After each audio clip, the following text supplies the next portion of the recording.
concerne le service. Amen. Le rôle du serviteur. Amen. Il est important que chacun d'entre nous puissions comprendre l'importance d'être au service. Et le service, lorsque nous servons l'Éternel, Dieu a ordonné les choses, afin que les choses ne se fassent pas selon la volonté des hommes, mais selon sa volonté. Amen. Et il a mis un ordre pour pouvoir réguler les choses, afin que les choses soient dans le sens de sa volonté, si je puis dire. Amen. Nous allons ouvrir notre Bible dans Matthieu chapitre 20, du verset 1 à 16. Nous sommes là pour être enseignés. Aujourd'hui, nous allons beaucoup lire, afin que nous puissions comprendre là où l'Esprit veut nous emmener. Matthieu chapitre 20, du verset 1 à 16. Car le royaume des cieux est semblable à un maître de maison qui sortit dès le matin afin de louer des ouvriers pour sa vigne. Verset 2. Il convint avec eux d'un denier par jour et il les envoya à sa vigne.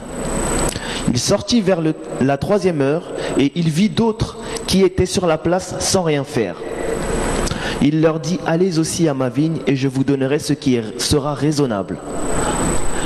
Et ils y allèrent. Il sortit de nouveau vers la 6e heure et vers la 9e heure et il fit de même. Étant sorti vers la 11e heure, il en trouva d'autres qui étaient sur la place et il leur dit, pourquoi vous tenez-vous ici toute la journée sans rien faire? Et il lui répondit, c'est que personne nous a loués. Allez aussi à ma vigne, leur dit-il.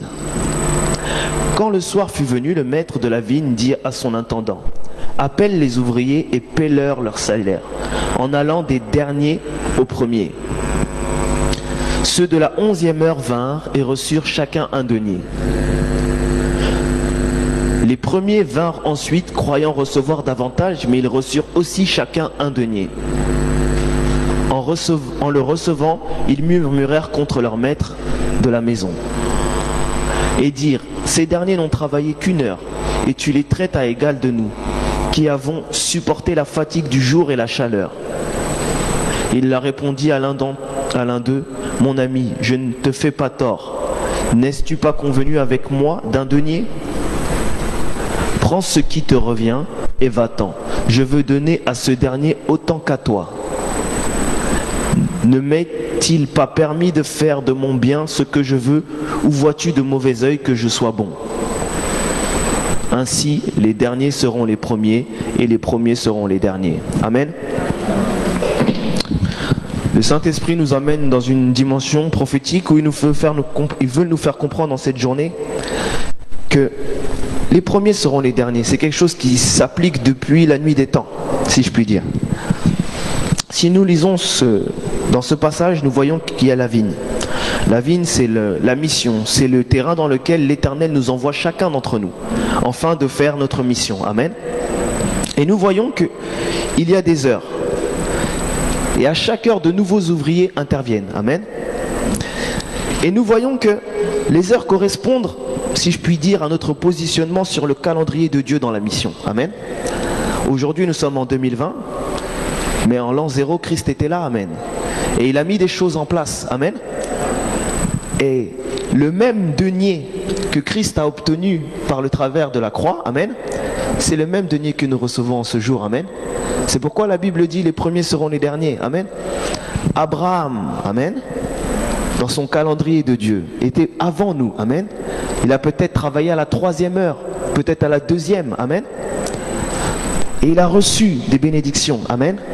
Et de ces bénédictions, amen, nous aussi, nous les recevons. Ce fameux denier, amen. L'Éternel veut nous faire comprendre qu'il est le rémunérateur de ceux qui le cherchent, premièrement. Amen. Il est le rémunérateur. Beaucoup de gens veulent servir Dieu en attendant que les hommes les gratifient, si je puis dire. En attendant que les hommes les flattent, les remercient. Amen. En attendant que les hommes les reconnaissent. Amen. Mais il n'en est pas ainsi. Amen. Amen. Lorsqu'on le voit dans ce texte, le premier serviteur commence à se plaindre en disant, comment est-il possible que moi qui suis arrivé avant, qui ai travaillé la chaleur du jour, donc qui ai mis les fondations, qui ait permis que ceux qui arrivent à la dernière heure, leur travail soit facilité, nous mangions la même récompense. Amen. Amen. Et que répond le maître? Nous nous sommes mis d'accord. Amen. C'est ce qu'il leur dit. Nous nous sommes mis d'accord. Amen. Prends ton denier. Et après il explique. Donc tu trouves, ça te dérange que ceux qui arrivent à la fin soient tes égales? Amen. Ça dérange que ceux qui arrivent après soient vos égales? Imaginons maintenant que nous remettions les choses dans le contexte de l'esprit et de la prophétie. C'est comme si on se plaignait, ou certains pourraient se plaindre du fait que Abraham ait travaillé plus que nous. Amen. Abraham n'avait pas la Bible. Amen. Amen. Abraham n'avait pas la Bible. Nous avons reçu un héritage qui nous permet de nous servir de guide. Amen. Et c'est pour ça qu'on l'appelle le père de la foi. C'est celui qui est parti dans le champ le matin sous la chaleur du jour. Amen. Qui est parti faire les efforts les plus difficiles. Il s'est accordé avec Dieu. Amen. Il rencontre Melchisédek. Nous avons vu ça. Et il reçoit la bénédiction du blé et du mou ou du vin. Amen. Aujourd'hui, nous rentrons dans l'alliance de Christ et nous recevons les mêmes bénédictions. Amen. Pourtant, c'est lui qui a fait le travail le plus difficile. Amen. C'est pour nous faire comprendre que Dieu est le rémunérateur. Et lorsque Dieu nous envoie dans le service, il nous équipe. Amen. Et avec quoi il nous équipe nous permet de faire ce que nous devons faire. Pardon. Amen. Et c'est là qu'il faut comprendre que ce n'est plus par notre force, ce n'est plus par notre intelligence. Amen. C'est par son esprit. Amen. Beaucoup de personnes se perdent lorsqu'ils servent Dieu parce qu'ils attendent des récompenses des hommes. Amen. Je ne sais pas pourquoi le Saint-Esprit m'emmène dans cette direction. Elle n'était pas prévue, mais on va y aller. Amen. Beaucoup se perdent en attendant des récompenses des hommes, de la reconnaissance. Amen. Lorsqu'on lit l'histoire de Élie, Élie était parmi les seuls, il en restait d'autres, amen, prophète de son temps, à se lever contre Jézabel, amen, à aller voir Akab, car Akab, roi d'Israël, était celui qui s'est marié à Jézabel, et Jézabel a fait rentrer les Baals et les Astartés, des idoles, si je puis dire, amen. Mais Élie s'est levé. Élie n'a pas attendu qu'en se levant pour le peuple d'Israël, pour sa nation, pour son Dieu, une récompense des hommes. Amen. Il l'a fait parce que c'était la volonté de Dieu. Amen. Et c'est là qu'il faut comprendre les choses. Nous ne faisons pas les choses par rapport aux gens et aux hommes en attendant que les hommes nous récompensent ou nous rémunèrent. Amen.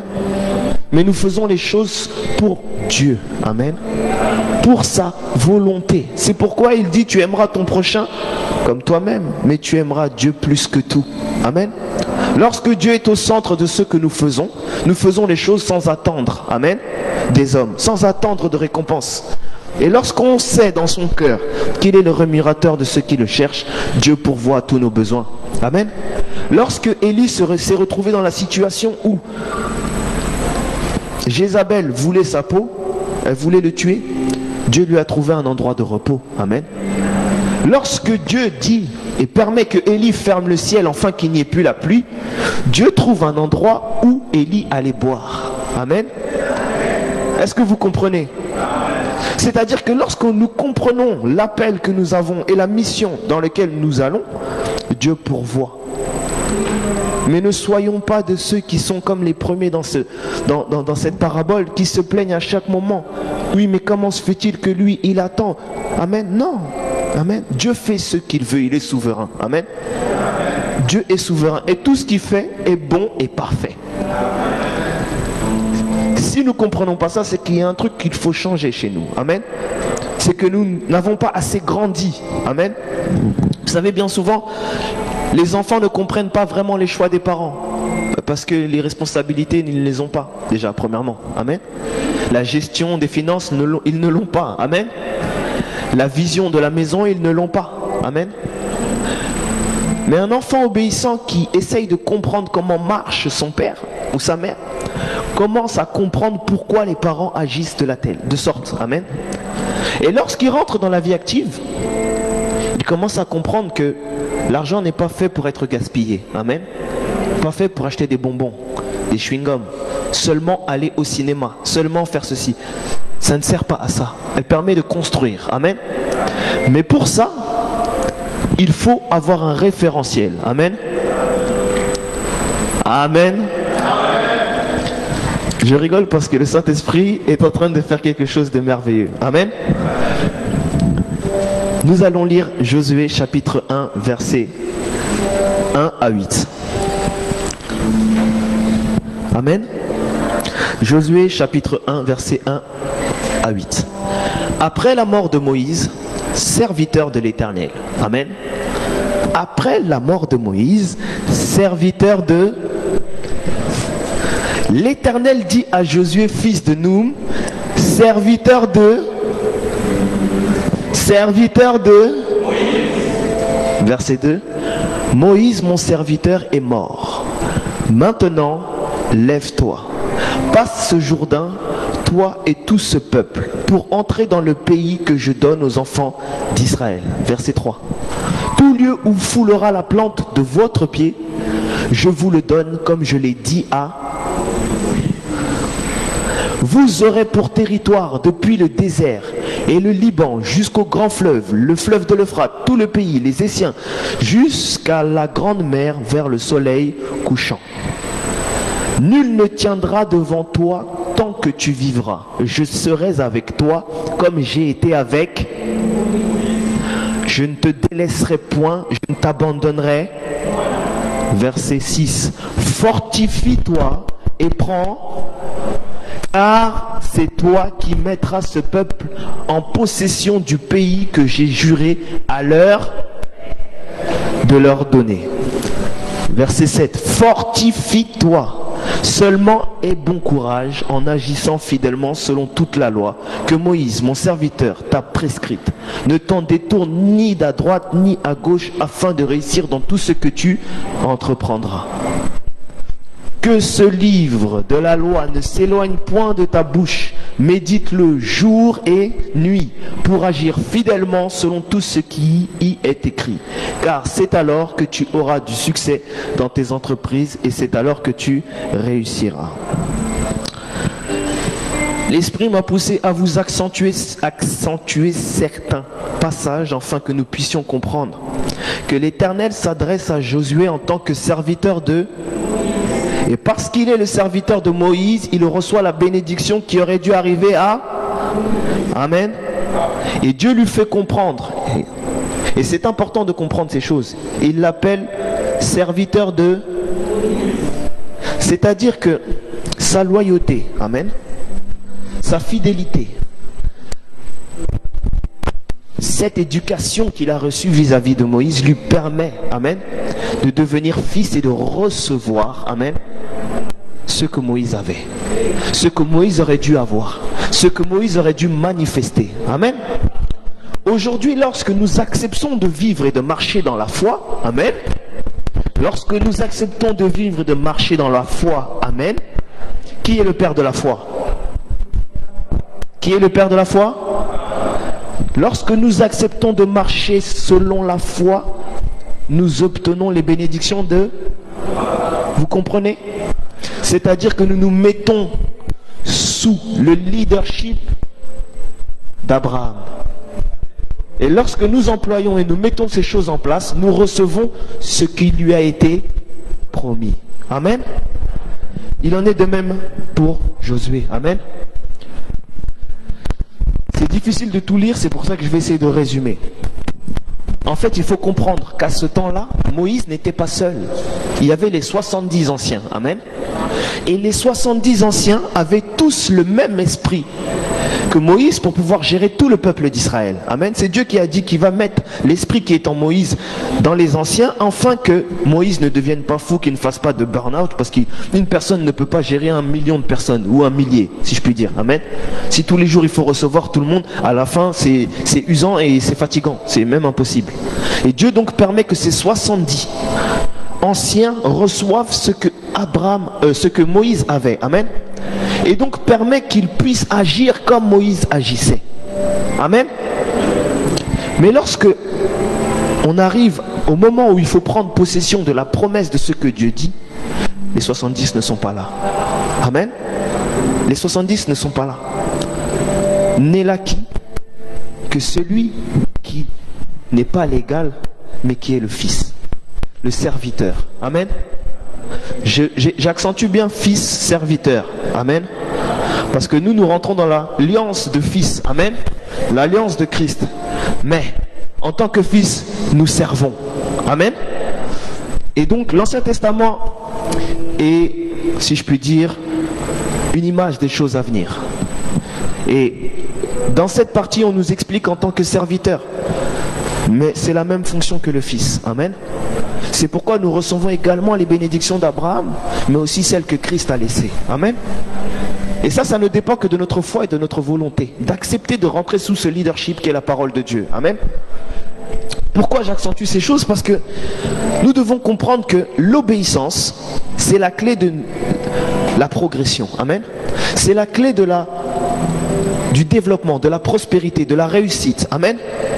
Au verset 8, lorsqu'on a vu que ce livre de la loi ne s'éloigne point de ta bouche, médite-le jour et nuit pour agir fidèlement selon tout ce qui est écrit, car c'est alors que tu réussiras et que tu auras du succès dans tes entreprises.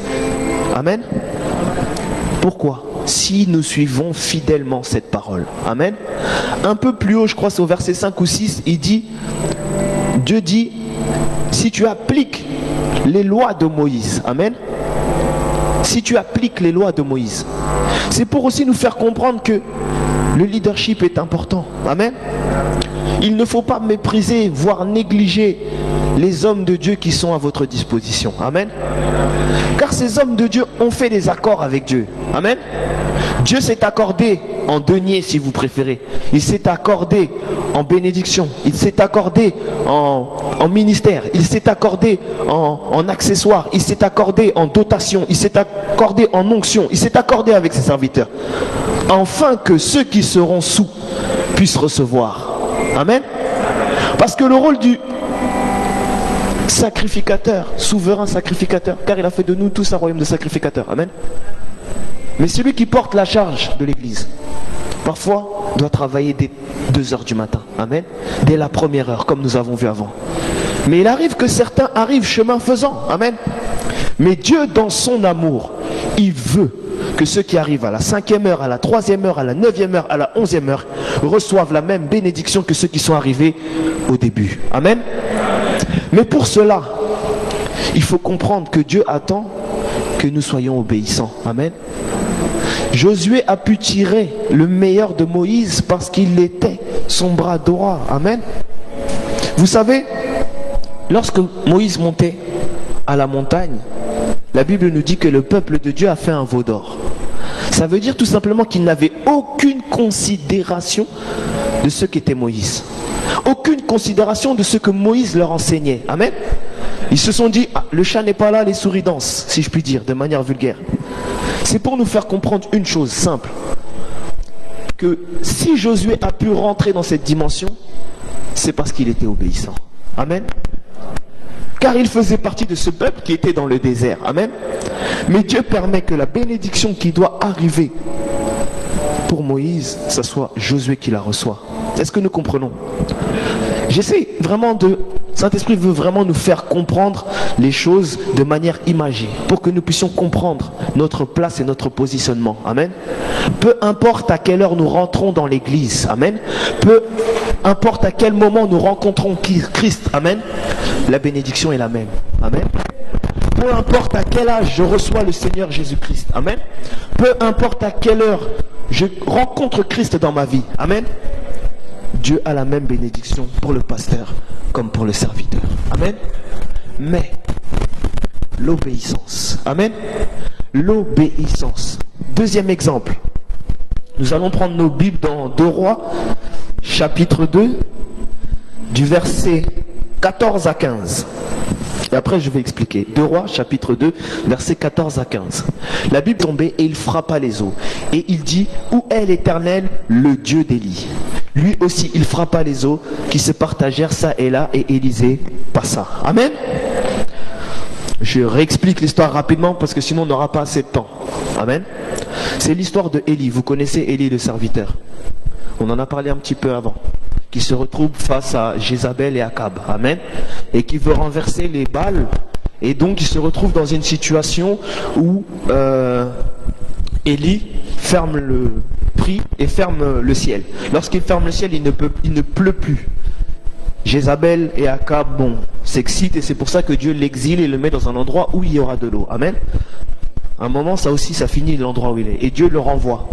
Et lorsqu'il revient face à Jézabel et Akab, Akab c'était le roi. Amen. C'était le roi. Jézabel c'était sa femme, mais c'était une princesse, fille d'un roi sidonien, ou éthien si je ne dis pas de bêtises. Amen. C'est-à-dire qu'elle n'avait pas la connaissance de qui était le Dieu d'Israël. Amen. Elle n'avait pas la pratique, la connaissance, le respect, la crainte des choses sacrées de Dieu. Amen. Et donc elle voulait faire entrer ses dieux en Israël. Et donc Élie s'est levé contre ces choses. Et un jour il y a confrontation. Amen. Et dans cette confrontation, Élie, Dieu veut montrer la démonstration de sa puissance. Amen. Et donc, ils font un bûcher et chacun va prier son Dieu afin que le feu descende du ciel et que le bois puisse prendre feu. Amen. Et celui qui allumera son bûcher, on constatera, on dira que celui-là est le vrai Dieu. Amen. Chemin faisant se fasse, vous lirez, vous pouvez lire dans 2 rois ou 1 roi vers la fin. Vous lisez, vous comprendrez l'histoire. Et donc Dieu fait descendre le feu et il justifie. Et à ce moment, lorsqu'il fait descendre le feu, Élie et le peuple tuent tous les prophètes de Baal. Amen. Élie s'en va et doit aller à Jéricho. Lorsqu'il arrive sur le chemin pour aller à Jéricho, il rencontre le Jourdain. Élie prend son manteau et frappe le Jourdain. Lorsqu'il frappe le Jourdain se sépare en 2. Amen. Si vous vous souvenez de l'enseignement que nous avons eu le mois dernier, nous avons vu que lorsque Josué est arrivé face au Jourdain, Amen, Dieu lui a dit de faire passer les sacrificateurs devant. Et lorsque les sacrificateurs sont arrivés, le Jourdain s'est séparé. Amen. C'est-à-dire que Élie avait la connaissance de ce qui s'était déjà fait du temps de Josué. Amen. Il n'a pas perdu du temps dans sa mission à aller à Jéricho. Amen. Il a juste manifesté la démonstration de la puissance face à cette circonstance. Amen. Et par là, Dieu veut nous montrer que c'est lui qui fait et c'est lui qui agit. Mais il peut faire et agir que si nous avons connaissance et conscience de ce qu'il fait. Amen. À partir de là, donc je reviens sur Élie. Élie fait la même chose. Sauf qu'à ce moment-là, Élie avait pris avec lui Élisée. Amen. Et Élisée était son serviteur. Amen. Et Dieu dit à Élie qu'il va partir. Et Élie l'explique à Élisée. Amen. Il dit que je vais m'en aller. Et avant de partir, il lui dit, demande-moi ce que tu veux, avant que je parte. Et Élisée dit, je veux le double de la portion de ce que tu as. Le double de ton onction. Amen, si je puis dire. Le double de la manifestation de ce que Dieu fait dans ta vie. Il dit, ce que tu me demandes est quand même compliqué, mais si tu me vois m'en aller, c'est que tu l'auras reçu. Amen. Il voit les chars de feu et il voit Élie partir. Et il récupère le manteau d'Élie. Amen. Dans ce texte et ce passage, c'est au moment où il reçoit le manteau. Lorsqu'il arrive face au Jourdain, face à la circonstance, qu'est-ce qu'il dit? Il dit, la Bible dit, il prit le manteau qu'Élie avait laissé tomber et il en frappa les eaux et il dit, où est l'Éternel, le Dieu d'Élie? Amen. Amen. C'est qu'il reconnaît qu'il est le serviteur. Mais ce n'est pas seulement ça. Amen. C'est que lui, il a vu Élie faire. Amen. Il a vu la démonstration de la puissance de Dieu. Il sait de quoi Dieu est capable face à cette circonstance. Amen. Il sait que cette circonstance n'est pas un obstacle. Amen. Et il fait la même chose. Amen. Il sait que ce n'est pas par sa force, mais c'est par Dieu. C'est pour ça qu'il dit, où est le Dieu, l'Éternel? Parce qu'à ce moment-là, Élisée n'était pas reconnu comme prophète. Amen. Il était le serviteur d'un prophète. Amen. Et au travers de ça, Dieu l'utilise, le justifie. Amen. Pour nous faire comprendre une chose, c'est que le leadership, avoir un mentor, c'est important. Amen. Vous savez, aujourd'hui, comme on est dans un monde où tout le monde veut être entrepreneur, le développement personnel et tout ce qui s'ensuit, on pense qu'il y a certaines choses qu'on peut faire tout seul. Je vous dirais oui si Dieu t'a appelé, non s'il ne t'a pas appelé. Amen. Dieu peut appeler des personnes à commencer à faire des ministères, à chercher Dieu tout seul, oui. Mais pour d'autres, il n'en est pas ainsi. Amen. Pour d'autres, il faut rentrer dans les rangs de l'Église. Amen. Il faut apprendre. Amen. Parce que tu es peut-être le serviteur de la 3e ou de la 4e heure. Amen. Mais Dieu veut que tu aies le même denier que celui qui est arrivé à la 1re heure. Amen. Mais lorsqu'on ne rentre pas dans ce degré d'obéissance, parce qu'on pense être, amen, parce qu'il n'est question que d'ego à la fin, si on va plus loin. On pense être. Moi aussi je suis capable. S'il a fait, je vais faire. Donc, juste question d'obéissance, ce qui est complètement différent. La Bible dit, ce n'est pas moi qui fais, c'est Christ qui fait. Donc c'est pas parce que lui va faire que je vais faire. Non, je fais parce que Dieu m'a dit de faire et non pas parce qu'il a fait. Amen. Et aujourd'hui c'est ça le problème. Nous voulons calquer les choses de ce monde où telle personne a entrepris, moi aussi je peux entreprendre. C'est pas mauvais, mais dans les choses de Dieu, c'est pas comme ça. Amen. L'obéissance, ce n'est pas la vigne de l'Église. Amen. Ce n'est pas la vigne des hommes. Amen. C'est la vigne de Dieu. Amen. Quand on a compris que c'est la vigne de Dieu, on va voir le maître pour dire qu'est-ce que tu veux qu'on fasse? Comment veux-tu qu'on travaille? Quelle est la mission de ce jour? Où sont les équipements? Amen. Et comme ça, on rentre dans le chemin et on devient efficace. Amen. Mais lorsqu'on veut se prendre pour Dieu, amen, lorsqu'on veut se prendre pour Dieu, qu'on oublie que Dieu existe, qu'on ne le consulte pas, c'est là que ça devient compliqué. Dieu, dans son amour, va faire en sorte que les circonstances, même si elles sont compliquées, que tu reviennes à lui. Car son désir, c'est que chacun d'entre nous puisse rentrer dans son appel. Amen. C'est pourquoi il dit qu'il illumine les yeux de notre cœur, afin que chacun comprenne quelle est l'espérance qui s'attache à son appel. Amen. C'est-à-dire qu'il a pour désir, pour volonté, que chacun d'entre nous, Dieu veut que chacun d'entre nous puisse comprendre à quoi il est appelé. Amen.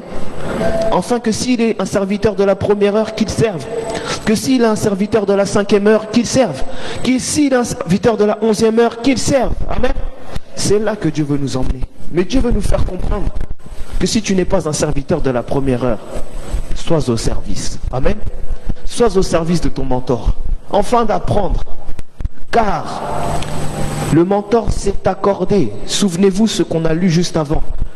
Lorsque le maître rencontre les premiers serviteurs de la 1re heure, il leur dit, ils se mettent d'accord. Amen.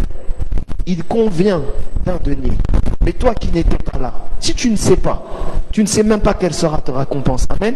Tu ne sais pas où dans quelle direction va la mission. Amen. Et c'est là que Dieu veut nous faire comprendre. En tant qu'enfants de Dieu, lorsque nous sommes dans une assemblée, il est important que nous puissions comprendre quelle est la vision de cette assemblée. Amen. Nous devons comprendre où elle va. Amen. Nous devons comprendre qu'est-ce que je dois apporter, qu'est-ce que je dois faire. Amen. C'est là que Dieu nous attend. Amen. Mais ça marche par la relation avec le Saint-Esprit. Parce que quand on a une relation avec le Saint-Esprit, on peut parler, on peut communiquer, poser des questions. Amen. Et Dieu nous répond. Amen.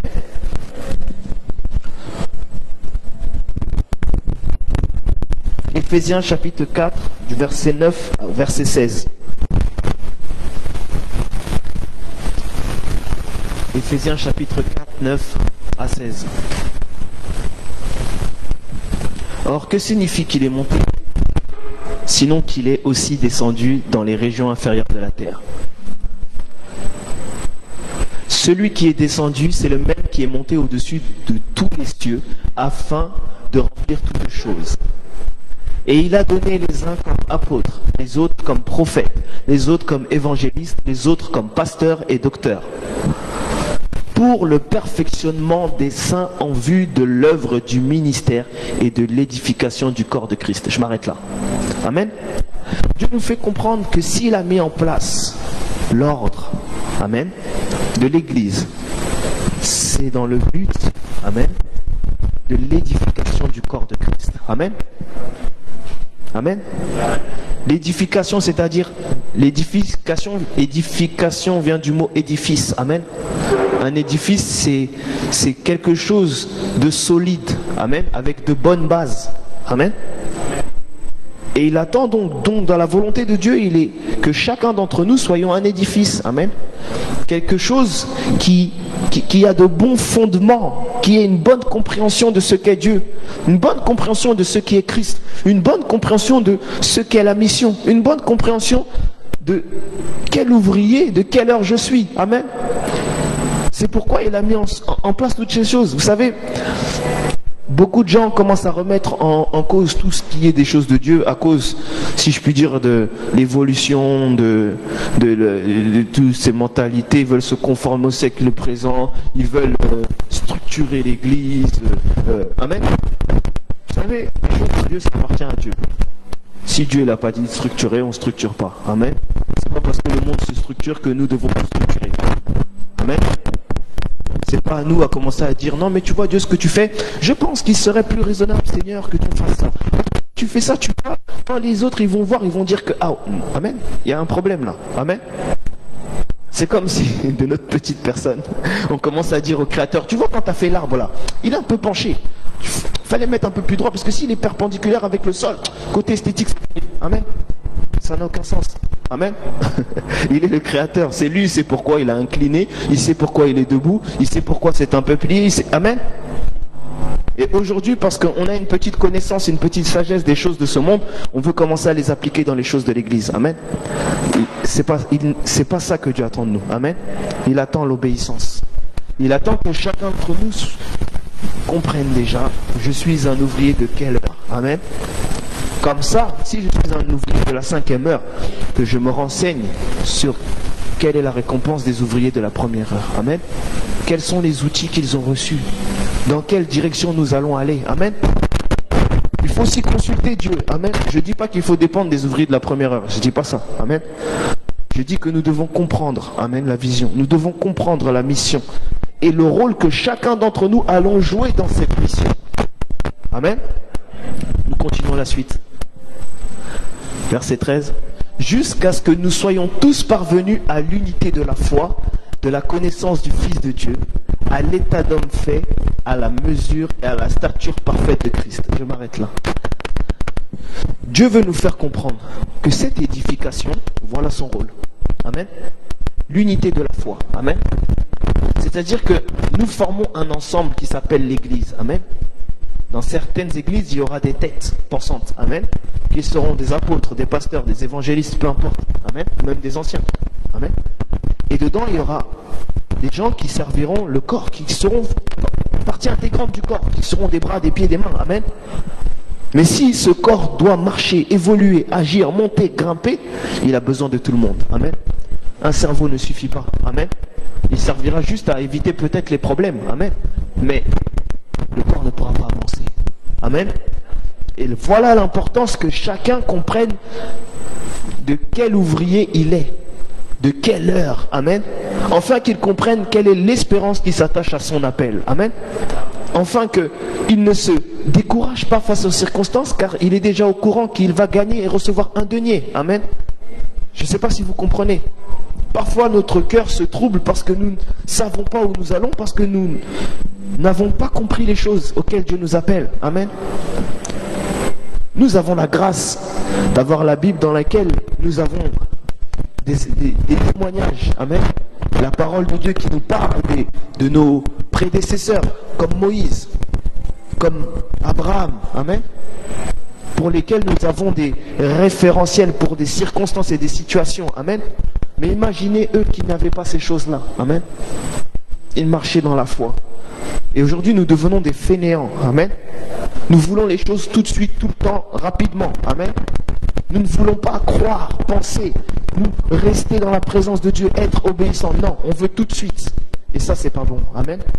Lorsqu'on lit les choses de Dieu, vous verrez que dans l'Ancien Testament, il faisait des 900 ans, des 600 ans.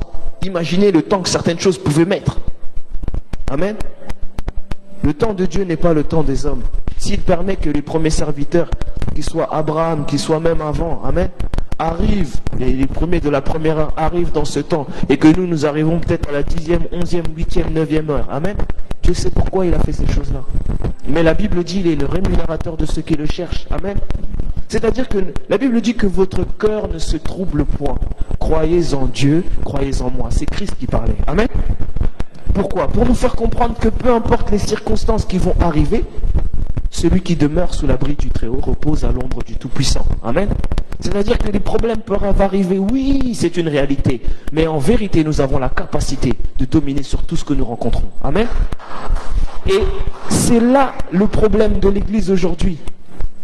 À force de regarder les problèmes, on pense qu'ils vont nous bouffer. À force de voir les circonstances, on croit qu'ils vont nous damer. On croit qu'ils vont prendre le contrôle de nos vies. On croit que ça va nous arriver. Amen. Mais Dieu nous dit quoi? Que nous devons renouveler notre intelligence dans la parole. Afin que nous puissions comprendre quelle est l'espérance qui s'attache à notre appel. Et si nous revenons dans la mission, donc l'appel, c'est ce avec quoi Dieu nous équipe. Ce Dieu nous montre dans quel terrain nous allons officier, dans quel endroit nous allons travailler, où nous allons faire, je parle de la mission, où nous allons faire la mission du Christ, pardon, amen. Mais c'est pour nous faire comprendre une chose, que chacun d'entre nous doit avoir sa relation avec l'Esprit. Mais il doit aussi avoir une bonne relation avec son serviteur. Amen. Parce qu'ils reçoivent des choses, et ces choses sont pour nous. Amen. Ils ont peut-être commencé avant nous, mais c'est pour nous. Mais imaginez le fils ingrat. Comment voulez-vous que Dieu de justice puisse permettre qu'il puisse prendre ce que le père ou l'ancien ou, si je puis dire, le mentor avait, alors que le fils dénigre son père spirituel. Amen. Il se moque de lui. Amen. Il murmure. Si le peuple d'Israël est resté dans le désert, c'est pour des choses comme ça. Amen. Si la génération de Moïse n'est pas sortie, c'est pour des bêtises comme ça. Parce qu'il se souvenait que Moïse avait tué un Égyptien. Et il pouvait sûrement dire, Moïse il se prend pour qui? Il a tué un Égyptien, maintenant il nous fait la morale. Mais avec de tels genres de comportements où on commence à... Nous allons lire. Amen. Lévitique, chapitre 18, verset 7. Un point qui est très important et après nous allons nous arrêter là. Lévitique 18, 7. Tu ne découvriras point la nudité de ton père ni la nudité de ta mère. C'est ta mère, tu ne découvriras point sa nudité. Je m'arrête là. Genèse chapitre 9, verset 22. Canaan vit la nudité de son père et il le rapporta dehors à ses deux frères. Alors Sem et Japheth prirent le manteau, le mirent sur leurs épaules, marchèrent à reculons et couvrirent la nudité de leur père, comme leur visage était détourné. Et ils ne virent point la nudité de leur père. 24. Lorsque Noé se réveilla de son vin, il apprit ce qui lui avait fait son fils cadet. Et il dit, maudit soit Canaan, qu'il soit l'esclave de ses deux frères. Amen. Qu'est-ce que vous comprenez? Que les fils qui se moquent des erreurs de leur père seront maudits. Tout simplement. Amen. Que les fils qui se moquent des erreurs, des bêtises, des mauvaises actions, du mauvais comportement de leur père seront maudits. Amen. C'est ça la nudité des pères. C'est pas seulement le fait de le voir tout nu. Amen. L'esprit en prophétique veut nous faire comprendre que nous devons être de ceux qui protégeons. Amen. Et aujourd'hui, c'est ça qui me fait... que je trouve bizarre, c'est que je n'ai jamais vu un musulman se moquer d'un imam. Même s'ils vendent de la drogue, ils se font arrêter, les musulmans ne vont pas retweeter ça. Mais les chrétiens, un pasteur qui agit mal, ils vont le torpiller sur la place publique. Amen. Et après, ils s'étonnent que leur vie n'avance pas. Amen. Amen. La Bible dit que celui qui n'a pas péché lui jette la première pierre. Je pense que personne ne pourra jeter la première pierre. Donc Dieu veut nous faire comprendre une chose. Je reviens sur ce que nous avons lu au début. Amen. Dieu s'est accordé avec les premiers ouvriers. Amen. Dieu a promis des choses à ses premiers ouvriers. Amen. Dieu a permis certaines choses, il les a équipés, il les a dotés spirituellement de plein de choses. Amen. Peu importe leurs erreurs, c'est pas notre problème. Amen. Il y a deux choix. Soit on se moque, on rigole de leur comportement. On se focalise sur tout ce qu'ils font, de leur nudité, si je puis dire. Et nous finirons dans le désert et nous mourrons dans le désert sans rencontrer Canaan. Amen. Ou soit on est de ceux qui ne regardent pas à ce qui n'est pas bon, qui se concentreront à ce qui est bon, car l'Esprit est en nous pour nous faire comprendre ce qui est bon de ce qui ne l'est pas, afin que nous nous concentrons sur ce que Dieu nous a appelés à faire. Amen. Et de là, nous deviendrons Josué, serviteur de Moïse. Amen. Élisée, serviteur d'Élie. Amen. On a vu que Élie a frappé le Jourdain s'est ouvert. Élisée reçoit le manteau d'Élisée et il frappe le Jourdain s'ouvre. Amen. C'est pour nous faire comprendre une chose, que les pères reçoivent des grâces qu'ils transmettent à leurs enfants. Mais ce n'est pas parce que le père ne te voit pas te moquer de lui que Dieu ne te voit pas. Amen. Dieu est là. Et c'est Dieu qui donne. C'est Dieu qui s'est accordé avec lui. Et à partir du moment où l'Église ne comprend pas, amen, et qu'il veut découvrir découvrir, quand je dis découvrir, c'est pas dans le sens d'aller voir, c'est de montrer aux autres la nudité de leur père. Amen. De leur mentor, de leur père spirituel, de leur pasteur, de leurs évangélistes, ou peu importe. Amen. C'est Dieu que nous nous mettons à dos. Amen. Parce que le propriétaire de la vigne, c'est Dieu. Amen. Le propriétaire de la vigne, c'est Dieu. Donc si on veut se moquer des premiers ouvriers, c'est de Dieu qu'on se moque. Amen. Parce que la mission qu'ils font, c'est Dieu qui les a appelés. La mission qu'ils mettent en place et en pratique, c'est Dieu qui les a envoyés. Amen. Et donc nous devons comprendre que cette notion est vraiment importante. C'est celle qui permet que les fils rentrent dans la possession de ce que Dieu a donné à leur père. Amen. Amen. C'est là-dessus que le Saint-Esprit vraiment voulait nous faire comprendre aujourd'hui. C'est que Dieu a des plans de bonheur et non de malheur pour l'Église. Amen. Dieu a donné des serviteurs. Il a donné des référents, des mentors. Amen. Et Dieu a parlé à ses serviteurs. Il s'est mis en accord avec eux. Amen. Là, je fais juste la conclusion pour que chacun puisse comprendre tout le déroulement. Afin que chacun d'entre nous puissions se rapprocher, afin de recevoir, même s'ils ont semé ça il y a 10 ou il y a 20 ans. Amen. Dieu dit que si tu es un serviteur de la 2e heure, de la 5e heure, de la 11e heure, de la 9e heure, tu recevras ton denier. Amen. Mais il nous faut aussi comprendre, si tu es celui qui se moque de la nudité de son père, amen, celui qui ne veut même pas aller travailler, malheureusement même ce denier-là, tu ne l'auras pas. Parce que la Bible dit, et c'est ça qui est beau et qui est merveilleux, que ce n'est ni par notre force, ni par notre puissance, mais par son esprit. Amen. Ce n'est pas par notre capacité à faire les choses bien que nous recevrons ces deniers. Amen. Et la Bible dit, au tout début de Matthieu chapitre 20, du verset 1 à 16, il dit, le royaume des cieux est semblable, si je ne dis pas de bêtises. Amen. C'est-à-dire que cette parabole nous fait comprendre que lorsque nous rentrons dans la dimension du royaume, voilà comment les choses sont. Amen. Et voilà où Dieu nous attend. Il veut que chacun d'entre nous puissions comprendre que nous sommes utiles et importants. Peu importe à quelle heure nous allons œuvrer. Amen. Mais nous devons respecter les choses de Dieu.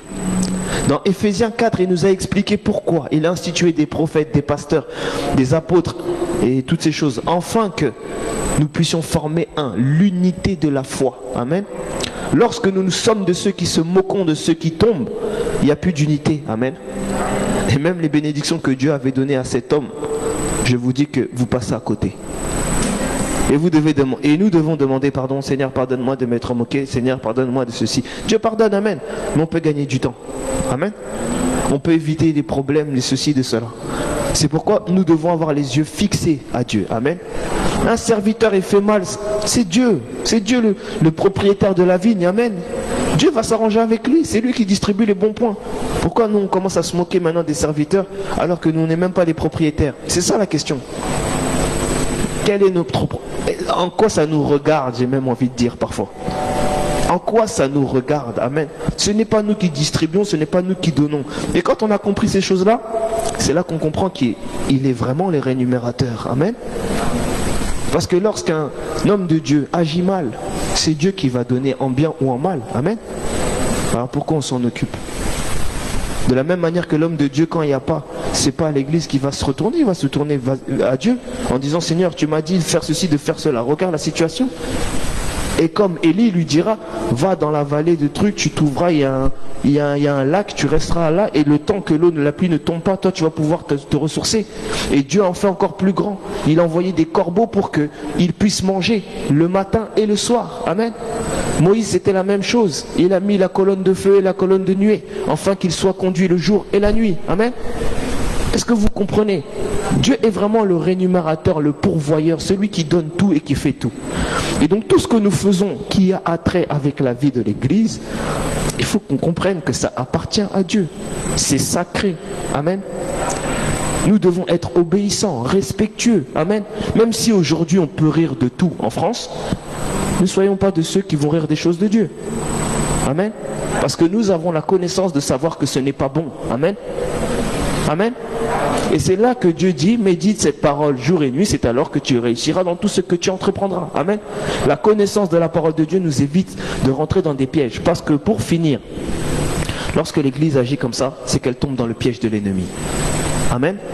N'oublions pas que le diable, il est là depuis le commencement. Amen. Donc, c'est pas parce qu'on a fait 30 ans sur terre qu'on pense connaître mieux les choses que lui. Amen. Mais lorsqu'on se ressource dans la parole de Dieu, on devient plus fort que lui. Amen. Lorsqu'on réfléchit parole de Dieu, lorsqu'on agit parole de Dieu, lorsqu'on agit selon la volonté de Dieu, on est meilleur que lui. Mais si nous laissons la chair prendre le dessus et que nous nous écartons de la présence de Dieu, nous nous écartons de sa parole, nous allons tout droit vers l'échec. Ce n'est juste qu'une histoire de temps. Mais Dieu dans son amour, la Bible dit, là où le péché abonde, sa grâce surabonde. Amen. Que le nom du Seigneur Jésus soit glorifié.